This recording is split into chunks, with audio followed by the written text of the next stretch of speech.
Hi, James and everybody else. We are finishing the example from yesterday. They are copying it down. Pause if you need to, but we are talking about how this jump happened and then how that jump happened. First jump is we combined my terms. All those canceled. I had the negative 12h. The h is reduced. I could have done the 2 and the 12. I chose to wait.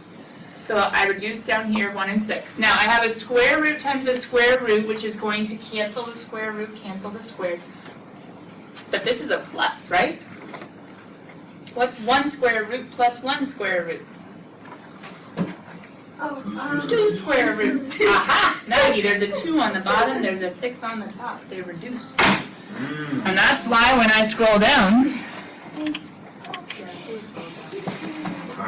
a 1 square root plus a 1 square root is, well, sorry, hold on. Why did the limit disappear? Did anybody get confused by that? Wait, what? I plugged in h is 0, so 3x minus 1. I plugged in h is 0, so 3x minus 1. That's why I got all of these. The limit is gone, the h is gone. Then I had a 6, but 1 plus 1 is 2, so then I reduced. A square root squared cancels out the square root with the squared. I could have stopped here. I could have stopped with negative 3 over 3x minus 1 quantity times square root of 3x minus 1. In calculus, you do not need to rationalize. Ain't nobody got time for that. Doesn't mean that no answers never will be on a multiple choice. Maybe if you see a square root top and bottom and you have 1 on the bottom, rationalize. But for the most part, we're just trying to get a right answer that's simplified. And rationalization does not need to happen. But what we could do is say, well, that denominator, I have 3x minus 1 to the first power. And what's a square root? What power is that? What is a negative? But I'm going to keep it in the denominator, so don't make it a negative. I'm going to keep it down here, so it's going to be a positive in the denominator. But it's a 1/2. Thank you, sir. So I have 3x minus 1 to the 1, 3x minus 1 to the 1/2. And what happens if I multiply like bases? Very backwards. If I multiply like bases, what do I do to the powers, to the exponents? I add them. So what's 1 and a half? 3/2. Dun, dun, dun, dun, dun, dun. I have a quick question. Yeah. Do you think you could scroll up to the task about it? More. A little bit. Okay. How'd you get that, like, little fraction thing? I might have distributed wrong. Oh, that's not a fraction. I was so lost. Wait, what's a fraction? That little. Oh, no, it's not a fraction. Sorry, I simplified for people. I was lazy and didn't want to write it again. Oh! I simplified. I was so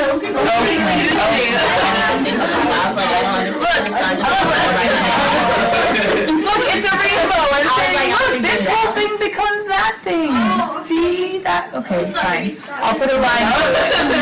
Wait, so 3x plus 3h plus 1, minus 1, whatever it is. What is it? Minus 1? I've never been so confused before. I love how no one asked me. Thank you for asking me. Yeah, I was like, Huh? that's not right. I distributed. Sorry, if you watched the video yesterday, you would have seen me like talk it through, but anyway. 3x plus 3h minus 1. Boop. Then I did, that's why you guys were all confused. I'm like, it's no big deal, look, it's 12x. Anyway, then distribute the negative 4. Distribute the 4. Combine. Simplify. Combine like terms. Simplify, done. If I zoom out, can you still see it? I feel bad, some of you are stuck, but yeah, see, that doesn't work. Ashley, what's up, kid? You okay? Yeah. what was all the cross? Oh, sorry. Which crossing out? This one? Yeah, what's all that crossing out? Oh, this is me reducing or canceling the 12x and the minus 12x and the minus 4 and the plus 4. Okay. And then I said, look who's left. And to emphasize that, I covered up all this because who's left is just this 12h. And there was also an h in the bottom, so then I was like, sweet, let's reduce it and not have to write it all over just to reduce it again. Yeah. So I was following legal steps when I simplified. Just wanted to make sure you guys knew that.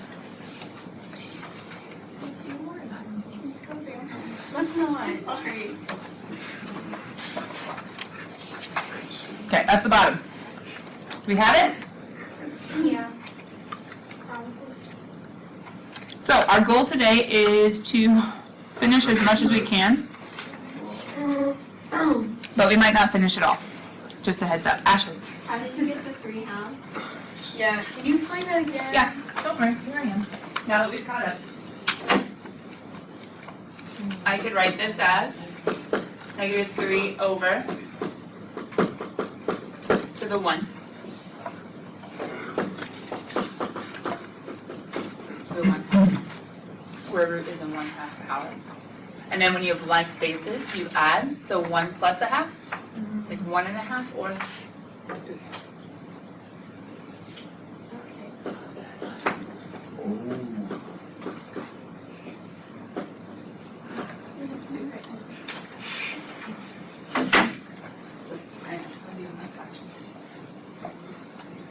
Where did the fractions come from? The Square root. power notation. Yeah. Basically, like the top. How would you explain that? Oh, it's how many times it's multiplied by itself, and the 2 is significant, like the square root in the situation. Yeah. She explains it. No. Well, you were right. Oh, okay. The top number in the fraction is the exponent of the value, and the bottom number signifies what kind of root. So in this one, it was 3x minus 1 to the 1, Yeah. and it was a squared root. Oh, so mine's 2 or 2. I got a common denominator. So it was 1 plus a half, and I got a common denominator to get 3 Cube root would be 1 over 3. This is my Yeah. Don't worry about your reassuring. I try to be reassuring from time to time. Thank you. This wasn't, I don't want it. I'm sure stop. I'll have it. Can I have it? We still have it. You still will have it. You don't get it Alright, if you talk like that. Now that whoever's listening is just talking about us talking about Starburst. Let's keep going. Okay, the Bacador! Alright, the Bacador spirals. Ready, set, workspace, go.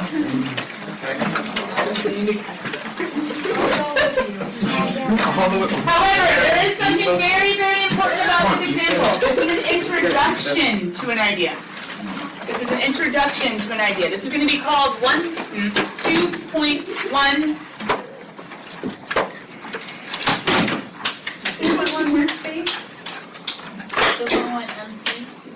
Practice. No, it's not MC because it's not multiple choice. Short. It's not specifically AP. We could do short answer. Don't do long answer, do short answer. Yeah, 2.1 short answer. Or you could do graph of derivative, because that's the big idea that we're introducing. Oh. After this example, I do not expect you to have this idea mastered. This is just an introduction. We actually spend an entire day later. But what I need you to see is what is given to you. This is your clue, the graph. And the graph is of, in notation, y equals g prime of x. And what did we learn yesterday, g prime, or what did we remember yesterday that g prime stands for?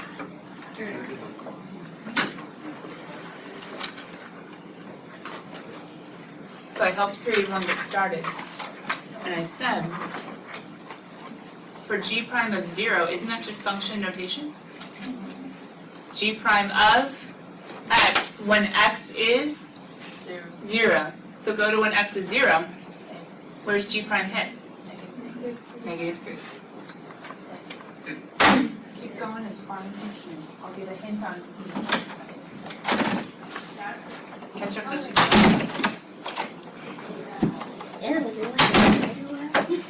I just said it. It's a quick spider.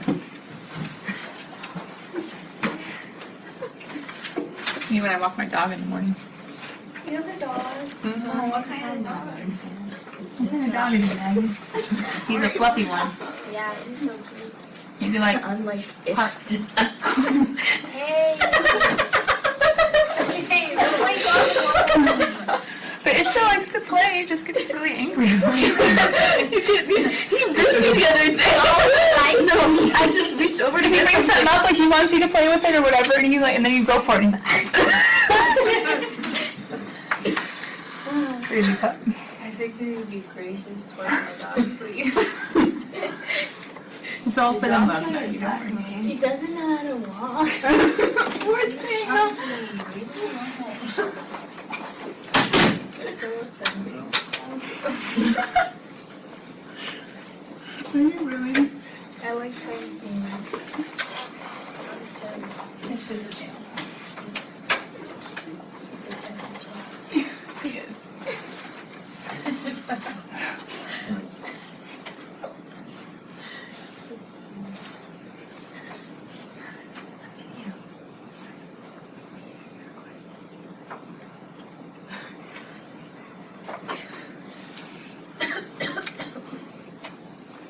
Do you want me to edit out the negative ish to talk later? It's okay. Haters gonna hate this I don't think he'll get back to him. I will vote for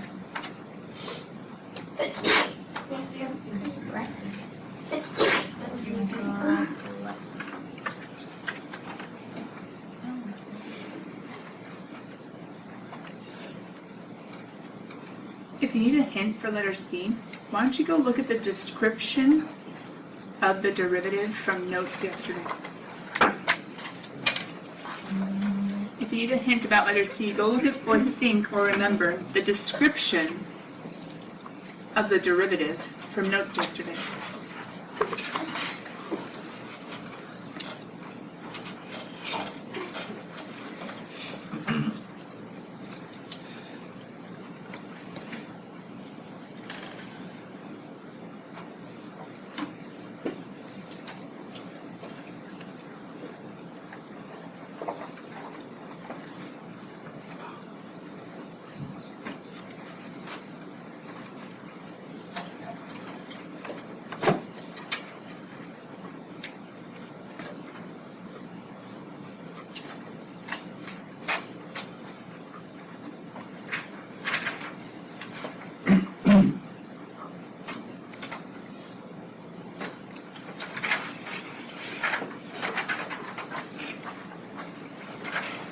What do you guys remember or review or find with the description of the derivative from yesterday?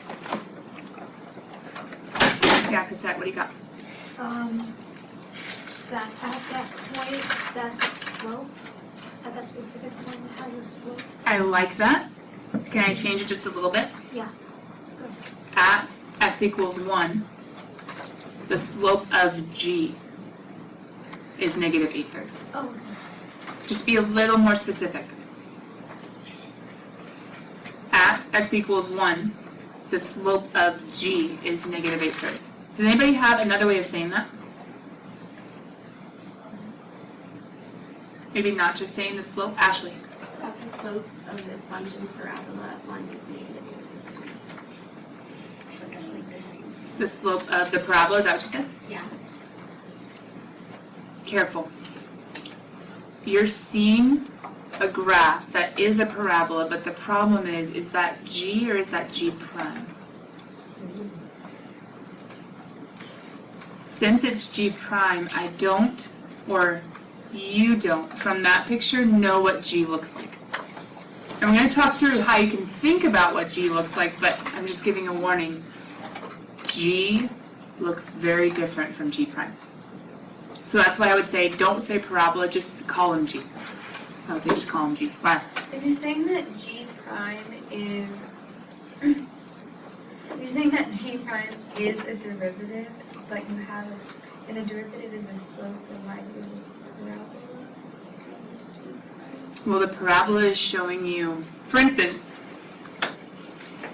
from that parabola, if you go to when x is 1, and then you go to the y value, so on the parabola, if you go to when x is 1 and go to the y value, we're saying the y value is, what are we going by 2s? 8/3, which is, weird, a little bit more than 2? Oh, 1, sorry, going by 2s. 1. when x is 1, they told me 8/3. We wouldn't have known that otherwise. We would have guessed and said, I don't know, negative 2 point something. They told me negative 8/3. But from this parabola, from this graph, I can also say, well, hey, what's g prime of 3? What's g prime of 0? What's g prime of negative 3? What's g prime approximately of 6? What's g prime of 4? I can figure out from this graph. This is a graph representative with the y values. The y values tell me the different slopes at all the different points. Now, they could have also given me a table. They could have given me a table with x is 0, x is 1, x is 3, x is negative 4, and given me g prime is, well, what'd you guys get for b? 0. Yeah, good. They could have given me a table with x's and y's, x's and g primes, but they just chose, I mean, they could have actually given me the equation for g prime, and I could have plugged in 0, plugged in 3, plugged in 1. But remember math, they can give you a table, they can give you a graph, they can give you a function. So whatever they give us, we need to get information out of it. So like we could have plugged in 0 and figured out the slope. The problem is, what's hard for your brain to realize, it's the slope of someone that you don't see, or something that you don't see. So this shows us stuff about a function we don't see, but then these are asking us for questions about that function that we can't see, but we can figure out some characteristics using this graph. So that function is only there to be the slope of another function. To help us put in x's and get out y's representative of the slopes of somebody else entirely. Yes.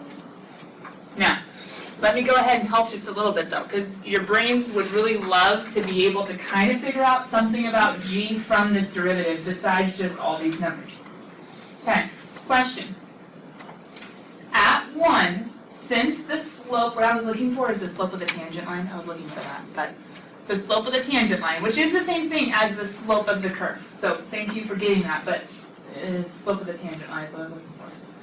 If the slope of the tangent line is negative, who cares about the 8/3 for right now?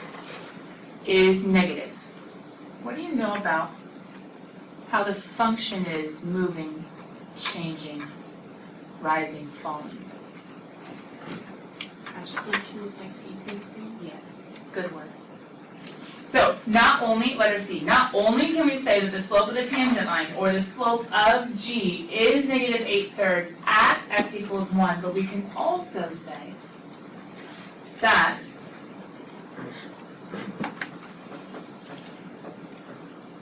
I was going to write something else and I changed my mind.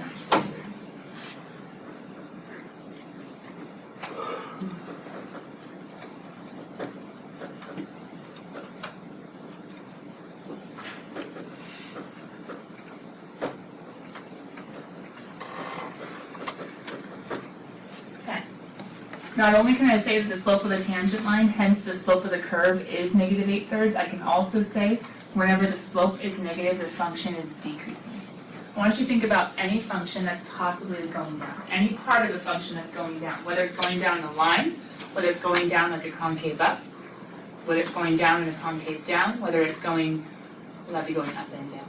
How else do you go down? I don't know. It's going down. Think about the slope. What kind of slope is a line if it's going down? Negative, and a line only has one slope anyway. What kind of slope would be, let's imagine like a 1 over x graph, okay? 1 over x graph, just the right branch, it's going down. What are all the slopes of those lines? Negative. How about a concave up portion that's going down, that's decreasing? What are all the slopes of that graph? Negative. Now there are some differences. A line has only one slope. This curve, the concave up portion, the slopes are actually super negative here, but getting less negative as you go. A concave down portion, they're barely negative and get super negative later. Those are all important things that will come back. But for right now, we can say g is decreasing at that point as well because the slope is negative. How about letter D? How would you guys answer as a result of how we finally answered letter C?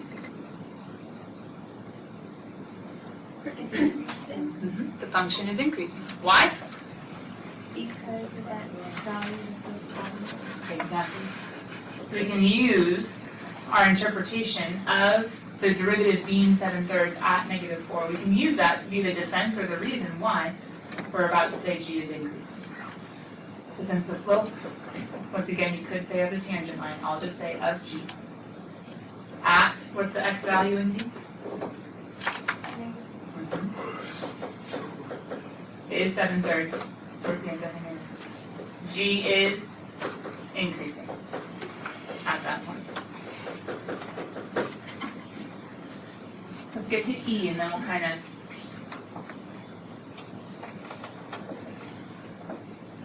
see if we can actually figure out what G looks like then.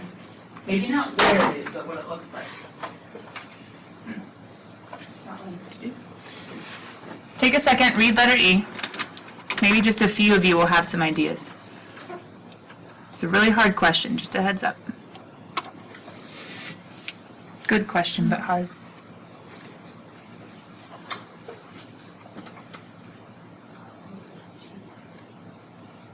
Can I ask you a few things about the question?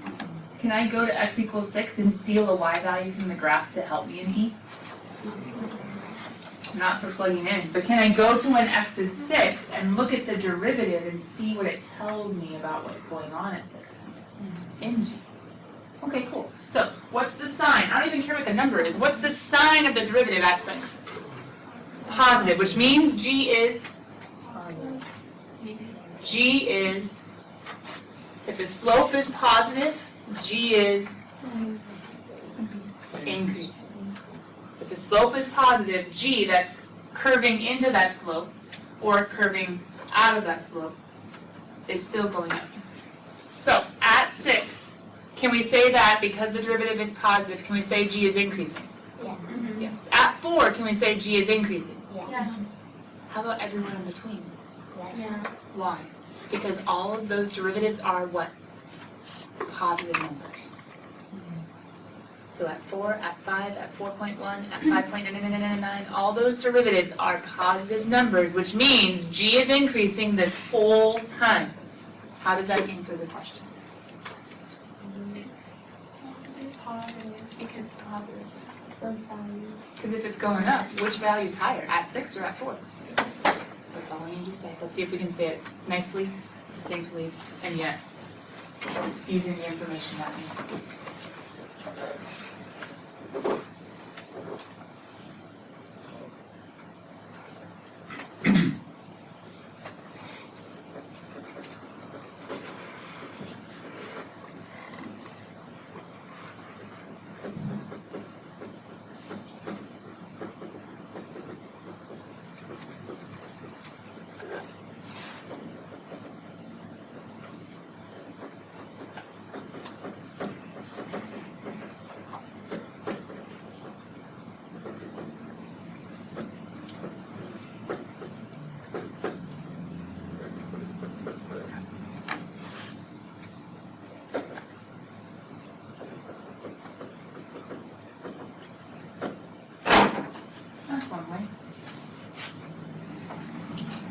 To be honest, I rarely start with an answer whenever I'm asked in calculus to explain. I rarely start with an answer, but I usually end with an answer that looks an awful lot like the question. And the beginning usually starts with some sort of piece of information that I think is pertinent. So, on the interval, I'm talking about the x interval from x. You could say x is between -4 and 6, 4 less than or equal to x less than or equal to 6. You could use inequalities. You could use our snazzy little like x with an e. You probably wouldn't say on the interval. You'd probably say for the values x within 4 to 6. Either way. I can state that g is increasing because g prime is positive. I don't have to say the numbers as to what g prime equals. It doesn't matter. I can say from the graph. I'm not even saying from the graph. They don't need me. I don't need you to tell me from the graph. That's what you're using. Yeah, duh, it's the only thing you have, right? You just need to tell me in your mind from the graph, looking at the interval 4 to 6, g prime, all the g primes, all the y values are positive, therefore g is increasing. So, yeah, of course that subtraction is positive. Wait a minute, you didn't say something, I didn't say something about, well, g of 6 has to be higher than g of 4, so then it's positive. Could I have said that? Yeah, that would have been fine. It's a little bit extra information, but that's okay. But also realize I know math, and so if you tell me it's increasing and say, of course it has to be positive, I'm like, good, yeah, you're right. If it's increasing, it's positive because g of 6 is higher than g of 4. So that is an appropriate answer. You could have given me more. You shouldn't have given me less. This is just a quick example of how a long answer should be answered, just in general in calculus. When you guys get your test back, I want you to turn to the back page and look at is the function continuous using the definition of continuous, state whether or not there's a discontinuity of the following or something like that. At x equals, was it -1 something? You were supposed to say, oh, definition of continuous has the following. f of c is defined. The limit as x approaches c is defined. The limit equals the point. You were supposed to check each one and say, yes, that's true. No, that's not. Well, actually, it was yes, it's true. Yes, it's true. No, it's not. And then say, at the end, oh, therefore, the function is or is not continuous. Now, don't worry. I didn't mark off as to whether or not you put it in the right order or whether or not you made it into a nice little, sentence form. I just took off if you didn't cover those 3 steps and have the right conclusion. But I'm just trying to show you when you do answer a question, and whenever especially that question says something about explain or justify, you have to ask yourself, what information do I need to include that proves what I'm about to say? Okay? Letter F, don't worry, this is just an introduction. Letter F, is it possible to find g of 2 from the graph? Yes or no? I agree with no, but why? Because this shows you the graph of g. Exactly. This isn't the graph of g. Can I go to when x is 2? Sure. Can I go to what g prime is of 2? Yeah. Sure. Can I even approximate what g prime of 2 is? Yes. Can I say that it's negative and say that g is decreasing at 2? Yes, but do I know where he is at 2? No. Couldn't it be that at 2, g is up here somewhere going down? Or couldn't somewhere at 2? Couldn't he be here somewhere going down? I don't know where he is. I just know he's going down. Right. How can you answer E if the graph isn't even of G? Because they're not asking me where this is at. They're asking me about the sign of the subtraction. And since I know that g is increasing wherever he is, let me show it this way. Kiddos, what's the signs? What are the signs of all the g primes, all these g primes, all these y values before -3? No, the signs of all the y values. All these y values are positive for all these points, right? Okay, so g prime is positive for all those points, all the way up to this point. Okay, what's g prime sign for all of these values? What's g prime sign for all of the in-between? Just by nature of being above or below the x-axis, right? Whenever g prime is a positive number, what's g doing this entire time? Increasing. Whenever the slopes are positive, g is increasing. Now, here's the point. He could be increasing way up here. He could be increasing way down here. He could be increasing somewhere in the middle. I don't know where he is, but he's going up wherever he is. And wherever he is, I don't know, pick one. Let's pick this one just because he's far away and doesn't get in the way. Right here, at -3, what does g start doing? Decreasing. So at -3, he starts decreasing wherever he is. It could have been up here. It could have been in the middle. It could have been way down low. But wherever he is, he starts decreasing. And he keeps decreasing all the way up until g prime changes from below to above. And then what's he start doing? G prime helped me figure out how g is moving. But here's the problem. I can't answer this because I don't know if this is here, or if this is here, or if this is here, or if this is way down here. I don't know. All I know is this behavior is happening. So, long story short, E is a no. Oh, sorry, F is a no. Explain. We're given a graph of G prime. I'm going to go a little step further and see if you guys can handle it. That's technically not enough to say that we can't find g of 2. We're given a graph of g prime and no initial point.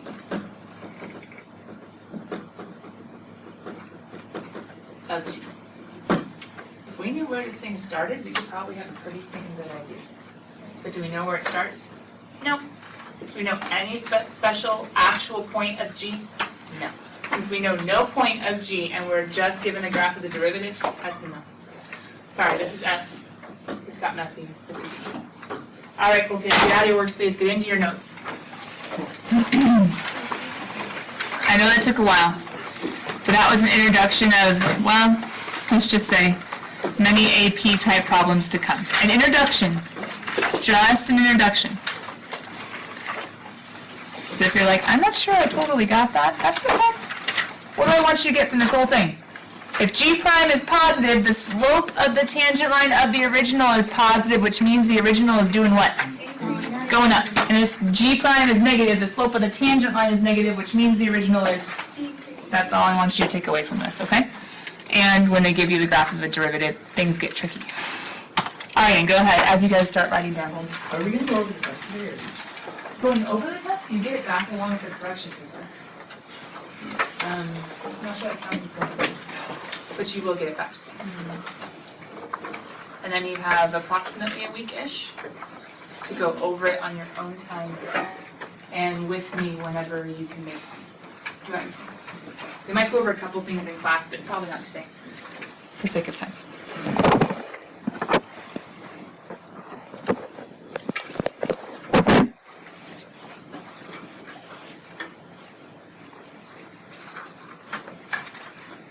Yes.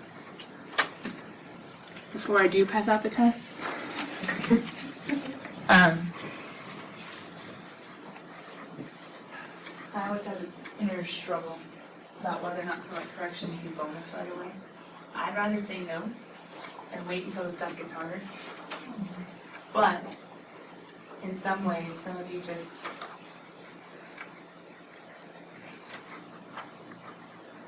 A, didn't exactly know how to prepare. B, didn't spend the time needed to prepare. C, we're not used to multiple choice answers that sure looked good but were wrong. It's one of those three or a combination of all three. A, didn't know how to prepare. B, didn't take the time needed to prepare. The time or the methods. Some of you just need to do tons of practice, some of you just need to do tons of studying, some of you need to do tons of both. A, didn't know how to prepare. B, didn't prepare correctly. C, we're really not used to tests where the multiple choice answers looked good but were wrong. So to that end, I am going to go ahead and let the corrections get you some points back. I usually start whenever the first one is that I do allow, which this year from pre-count and for you guys is the very first test. BC, I'll probably never get it. Maybe the middle will get one next semester. I start off with half points back. If you're able to show me a mastery of whatever problem you missed, whether you missed full credit or partial. Full credit on multiple choice was 4 points each. Partial credit would have been usually -2. However, I only chose certain multiple choice to grade for partial credit. Because ultimately, on a multiple choice on the AP, you either get it right or you get it wrong. So some of you might have made a really, really, in your mind, simple elementary mistake, like multiplying or adding. And you're like, oh, I should have gotten partial credit. I'm sorry, it was a multiple choice and it wasn't one of the ones I graded for partial credit. Does that make sense? You can still come ask me, I don't mind.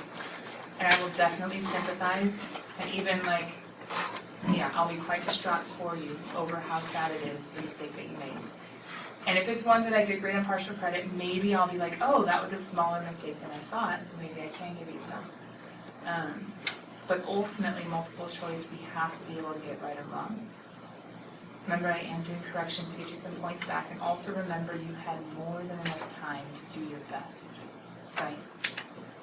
In the future, different things might get harder, but hopefully having seen a test where multiple choice answers look good but are wrong, and we can hopefully figure out how to study for a test. Hopefully all those things will help. All I have to say, I did have people that got over 100. I did have some perfect scores plus the bonus. But I definitely had others on the other side as well, and that's okay, because the people that were on the other side, the lower side, than you would have liked, it was from people that had grades all over the place last year, the ones I knew. I know my grades from last year, I don't know the rest of you as to how you did in pre-calc. But let's just say some high-achieving students did poorly, some low-achieving students did poorly. Some low-achieving did well, and some high-achieving in the past did well as well. So there's just people all over the board. So please don't think that this grade defines, hey, there's more like less than you, right? But anyway, it's in no particular order. I'm going to go ahead and have you guys pass around correction papers, and we'll probably talk about the correction papers really quickly. I would love to get to this page and the next page of examples, but we'll see how it goes. These correction papers, as soon as you get them, are these the same ones Mr. Chambers? We didn't. We didn't do corrections. Oh, We did it at the end of the year. You didn't? No, we did it with one, and we didn't get it. We talked about it in the math department meeting. He was going to start. Like, it was at the very end of the year anyway. It wasn't in This year, I think all the different math classrooms are doing some sort of corrections of some sort, and they're not always bonus. Mine are always assigned after every printed quiz or test. Not for every quiz test. You always have to do corrections. It's in your portfolio category reading syllabus. So how that counts towards your grade. You always have to do corrections. Remember, you got to be real. You got to find your mistakes even on tests and quizzes and figure out how to correct them, figure out how to grow from them. Kiddos, there were 100 points possible, with multiple choice being worth 4. The long answers, it just depended. Some parts were worth 2, some parts were worth 3. Like the definition of continuous was worth 8 total, because it was 2 points for getting the continuity and 2 points for each step of the definition. It just depends. If you want to ask how the points break down, let me know. The bonus was worth a whole multiple choice question, so plus 4. When I call out your name, come on forward and grab it for me. Aryan, Justin, Anna, Jesse, Isa. That's not him. That's him. Jessica. Cameron. Riley. She's gone. Maddie. Ashley. Lowell. Abby. Eva. Callie. Ryan. Yvette. Naomi. Oh, Yvette. There you go. Kathy. Brandon. Brandon's on cross country. And, oh, Kevin.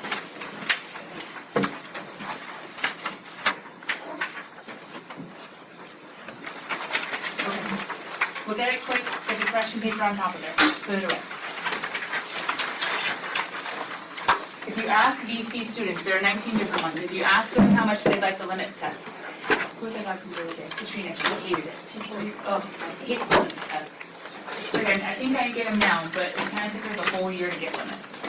For some people, it's the hardest part of calculus. I don't know why. It happens. For other people, it's like, I got it, I just made so many dumb mistakes. And for just a few, it's like, oh no, that wasn't too bad.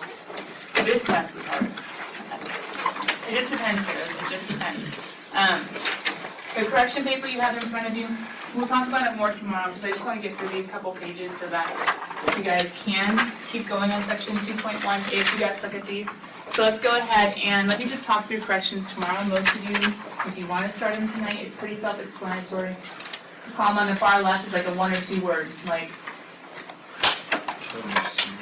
kill the seal. Yeah, well that wouldn't be the one on the left, that'd be the explanation for the far right. The one on the left would be taking a limit at a point, taking a limit at infinity. Taking a limit at a point, limit at infinity, discontinuity, trig limits. You hit circle if you just didn't know how to plug in or you didn't see how to plug in. But kiddos, we'll talk more about it Let's talk about it tomorrow, and if you want to talk about your personal, just come on by. I'll be here after school. We can talk about your personal. But corrections can get half points back. So if you got a 50, you can get a 75.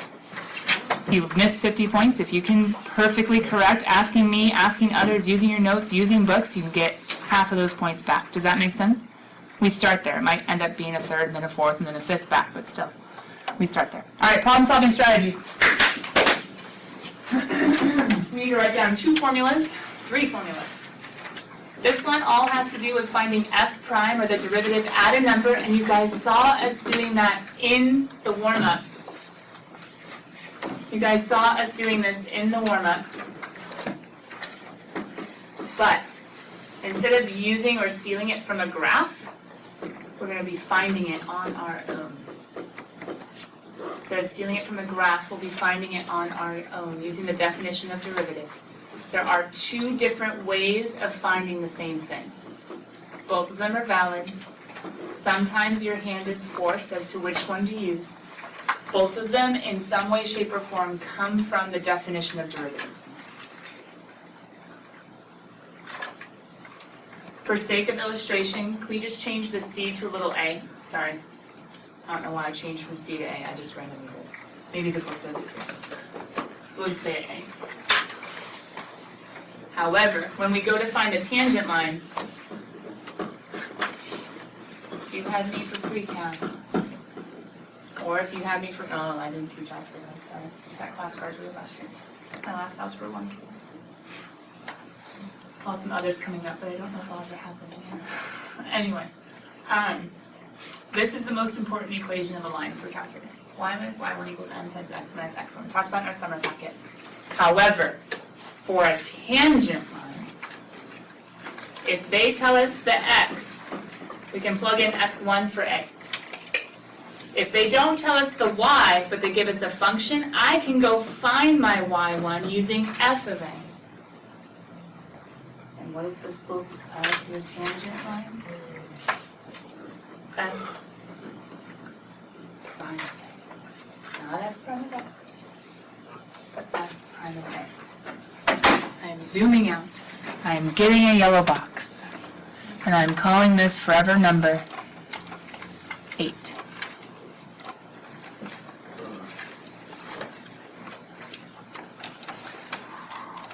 Now, the next page, we're not going to be able to get all the way through. However, for those of you guys that are like, oh, I really don't want tons of homework over the weekend, this means this homework isn't due until Monday. I'm going to go ahead and work out these examples on the video, save the video, put it online, but I won't save it in the notes. We will start here tomorrow. Sound good? Okay. Test correction paper we'll talk about tomorrow as well. That way those of you guys that haven't had it before can learn how to do it. Yeah.